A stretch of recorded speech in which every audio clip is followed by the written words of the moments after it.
Hi virtual disc golfers, welcome back to another video. This one we're going to be taking a look at what's in my bag as well as a quick look at some of my stats. So as you can see, I have my profile up on the screen. Currently a 1024 rated player. That does include a couple of abandoned multiplayer rounds, so it's usually a little bit higher than that, but I'm floating anywhere in the mid thousands. Alright, moving on to the in the bag portion of the video. We're going to go over everything that's in my bag and what I use it for. In some of my videos, I've mentioned that I don't typically use a putter, but I do have an accurate sticky pure in the bag these days, just for some tricky upshots where you might have water right behind the basket or something like that, where I want to keep it nice and safe.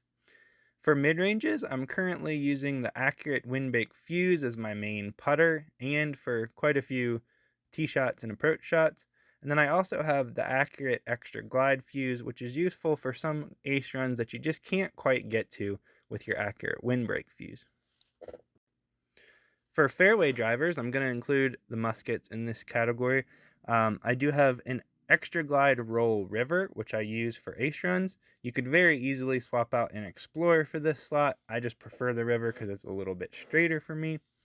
I do have the accurate windbreak musket, which is a workhorse in my bag. Use it for a lot of ace runs. And then I also have the accurate roll, which is again just to keep me out of sticky situations if there's water or something dangerous directly behind the basket.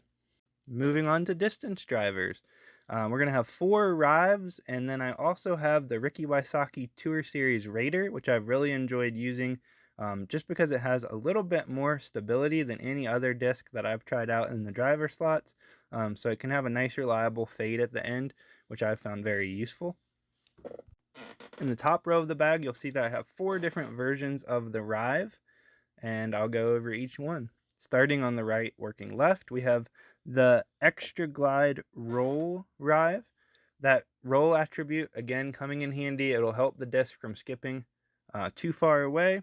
Then we have the Extra Glide Light Rive, which is good for shots that you want to keep in the air for a long time, especially if you have a tailwind.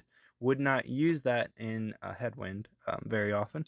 Then we have the Extra Glide Windbreak, which is what I will use in headwind drive situations if it doesn't call for a big skip.